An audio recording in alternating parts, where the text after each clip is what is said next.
Yes, the loop. Can't leave the nephron fun zone without hitting up the loop. I could tell you were moderately underwhelmed by the Procart track back there. What? Acetazolamide isn't even used as a diuretic? What? Mannitol exacerbates heart failure? What's the point?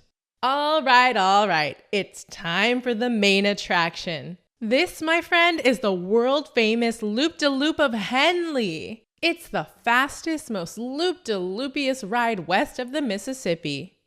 The agents we're about to cover all work on the ascending limb of the Loop of Henley specifically. So later we'll sketch in some riders ascending the loop. For now, I want to emphasize how potent the loop diuretics are. By impeding sodium absorption along the ascending limb, the entire concentration gradient of the kidney is thrown out of whack. These agents are exceptionally good at promoting volume excretion. Heart failure, you say? This'll suck the water right out of there. Once you hit the apex of that loop, you better tighten your sphincters and hold on to your fluids, my friend, because you are in for a furious ride. Hey, look, there's one of those convenient park maps. Notice that we've worked our way a little more distally and are now waiting in line at what seems to be an exact replica of the Loop of Henley. Specifically, the sign indicates the thick ascending limb. Here, sodium chloride is actively resorbed, about 25% of the filtered sodium. Therefore, the solute most relevant to diuretic action here is that sodium chloride. So keep your eyes peeled for our recurring salty sodium peanuts. Oh, this line is taking forever and I'm starving. Where are those banana vending machines when you need one, huh? Oh, there's one. Save my spot. Remember that the potassium banana vending machine powered by the 3P batteries is our recurring sketchy symbol for sodium potassium ATPase. This is depicted by the concerned, health-conscious mom taking the salty sodium peanuts away from her son, exchanging them instead for a healthy potassium-filled banana. Just like at the Procart track, this ion exchange is occurring at the basolateral membrane. In other words, the yellow roller coaster track represents the lumen of the renal tubule. The gray platform represents the intracellular compartment, and the area in the background behind the wall represents the interstitium. The wall then is the basolateral membrane where the sodium-potassium ATPase pumps all the sodium you're absorbing out into the interstitium. This maintains a low intracellular sodium concentration to make room for more absorption from the renal tubule. You know, I like the mom's enthusiasm, but come on, lady. Everyone knows there is no food allowed on the Loop of Henley. This ride is way too fast. So the kid inside the car hands his salty sodium peanuts back to the attendant on the platform. Remember that the roller coaster track is colored yellow to remind you that this area represents the tubular lumen. So that means our loop employee is standing at the luminal membrane, distributing sodium back inside the cell. Check out that sign though. It's not only sodium that must be returned to the platform. No peanuts, no bananas, no chloride packets either. This transfer of ionic foodstuffs then represents the sodium-potassium 2-chloride co-transporter in the luminal membrane of the thick ascending limb. Notice that the sodium-potassium 2-chloride transporter itself is electrically neutral, with 2 cations and 2 anions co-transported. Oh, no, you don't need to toss that water. It's allowed on the ride, see? In fact, each car comes with a convenient, impermeable storage area to secure your water bottle. Unlike the proximal tubule and the thin descending Loop of Henley, the ascending limb is nearly impermeable to water. So as salt is resorbed, water stays behind and dilutes the tubular fluid. This is why this portion of the nephron is called the diluting segment. Since only solutes are absorbed here, not water, the thick ascending limb makes the interstitium of the kidney all salty. In fact, the thick ascending limb of the Loop of Henley is crucial for maintaining hypertonicity within the kidney, thereby setting up a concentration gradient that facilitates the resorption of water in other segments, especially the terminal collecting duct. So if you mess with this channel, good luck trying to pull water out of the tubule down the line. What's taking so long? Wait, what's all that commotion up there? Hey, that furious kid won't give up his food. Read the sign, buddy. Let this furious kid remind you of the diuretic furosemide. Furosemide selectively blocks the sodium-potassium 2 chloride cotransporter on the luminal membrane of the thick ascending limb. The agents that work on this channel are called loop diuretics. Pay special attention to those salty sodium peanuts that the kid clutches onto. Keeping them on the yellow track of the roller coaster means keeping sodium in the lumen of the tubule. This represents furosemide's ability to reduce resorption of sodium chloride and causes natriuresis. Remember, like I said before, where there is sodium, there will surely be water following it out. In fact, because of the large sodium chloride absorptive capacity of the thick ascending loop of Henle, crucial for setting up a water-conserving concentration gradient throughout the medulla, in combination with the fact that the diuretic action of these drugs is not limited by the development of acidosis like we saw with the carbonic anhydrase inhibitors back at the Procart track, loop diuretics are the most efficacious diuretics currently available. Oh no. Looks like the temper tantrum by Mr. Furious over here was so efficacious that the track workers have just given up. Come on, don't they receive special training for situations like these? Damn you, employee code of ethics. Let the word ethics remind you that ethacrynic acid is another loop diuretic that acts on the sodium-potassium 2 chloride channel. Although the sodium-potassium 2 chloride cotransporter itself is electrically neutral, the action of the transporter contributes to excess potassium accumulation within the cell. Well, potassium diffuses back into the tubule through a special ROM-K channel, causing the lumen to gain a positive electrical potential. This pushes other cations, including magnesium and calcium, out of the tubule and into the interstitium. By blocking the sodium-potassium 2 chloride cotransporter, therefore, loop diuretics also reduce the lumen positive potential that was driving magnesium and calcium resorption. So they stay behind and get excreted as well. Delicious calcium ice cream and M-shaped magnesium magnets are our recurring symbols for calcium and magnesium, respectively. Notice how the furious kid's comparably aggressive brother is clinging onto his calcium ice cream and his cherished lanyard of charming and collectible magnets. I mean, can you blame him? Ooh, yikes. Looks like those magnesium magnets are turning into lethal ninja stars. And that calcium ice cream is turning into a face milkshake, excreted right out of those kids' chubby little fingers. As you might expect, prolonged use of loop diuretics can cause significant hypomagnesemia in some patients and occurs most frequently in patients with dietary magnesium insufficiency. Let these falling magnets represent the potential side effect of hypomagnesemia. Hypomag can be reversed by administration of oral magnesium. Hypocalcemia is possible as well, but it's rare. You see, since vitamin D-induced intestinal absorption and parathyroid hormone-induced renal reabsorption of calcium can be increased, loop diuretics do not generally cause hypocalcemia. Nevertheless, we included this falling calcium ice cream to remind you of this rare side effect. What the? Hey, that guy's cutting. Whoa, is that a baseball bat? Ooh, the Pro Slugger model. Good choice. You win. So I'm not sure if you're familiar with the Pro Slugger bat yet, but it's our recurring symbol for prostaglandins. Loop diuretics have been shown to induce the expression of the cyclooxygenase enzyme COX-2, which synthesizes prostaglandins from arachidonic acid. These prostaglandins actually inhibit salt transport in the thick ascending limb of the loop of Henle, enhancing the action of the loop diuretics.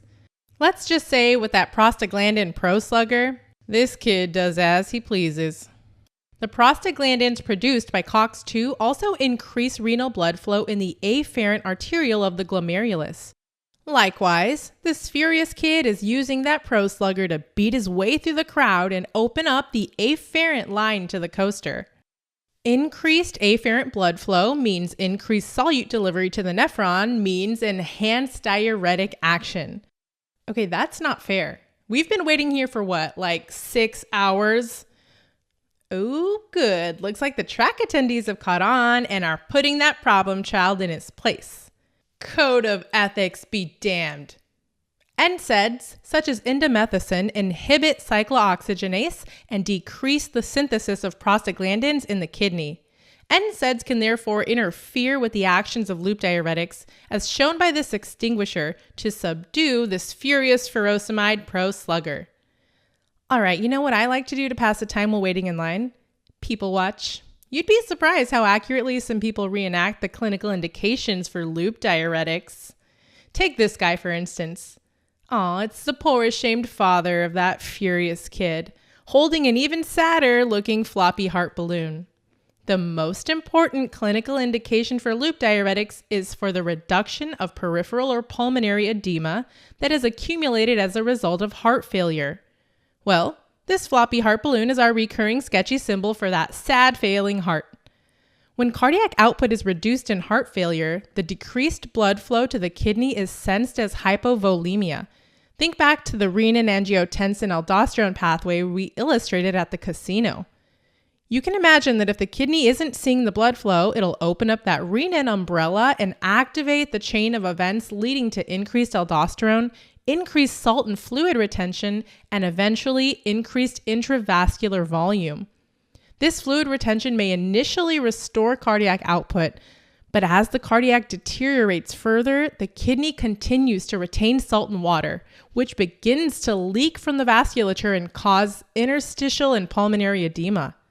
This is where loop diuretics come in to save the day, as their diuretic action reduces the accumulation of edema, particularly in the lungs. Loop diuretics are the first-line treatment in acute decompensated heart failure with fluid overload, since they are the most potent diuretics. They cause the maximum amount of diuresis in the shortest amount of time. This will be emphasized by the number 1 on the heart balloon. Notice, too, the sopping wet lung-shaped life jacket worn by this failure of a father. It emphasizes the important role of loop diuretics in the management of pulmonary edema that results from an acute exacerbation of heart failure. On the exam, it might go a little like this. A 62-year-old man presents to the ER with severe shortness of breath and orthopnea.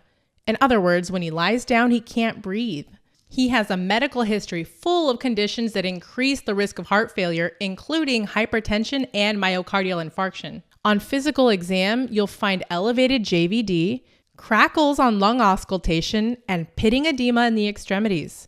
This guy is fluid overloaded. This man needs a loop diuretic. Remove fluid from his lungs and now he can breathe. The improved oxygenation will improve cardiac function. Remove all that fluid in his veins, and now we're talking preload reduction. The heart doesn't overfill and can pump more efficiently. However, I want to emphasize that loop diuretics do not prolong life in heart failure. They only reduce symptoms.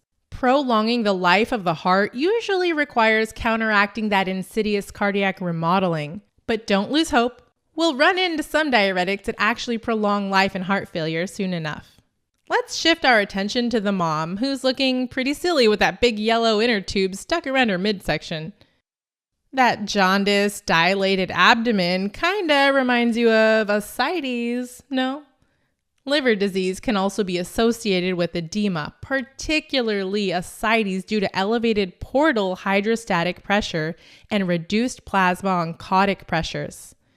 As I mentioned in heart failure, these systemic vascular alterations can lead to reduced blood flow to the kidney, setting off a chain of events that leads to increased salt retention and exacerbated edema.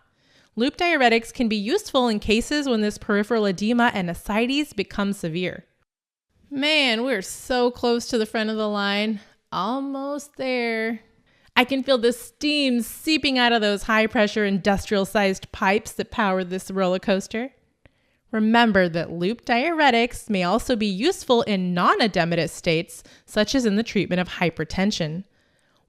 While they are not the diuretic of choice for this purpose, they can be especially useful for treating hypertension in patients with comorbid conditions such as heart failure with edema.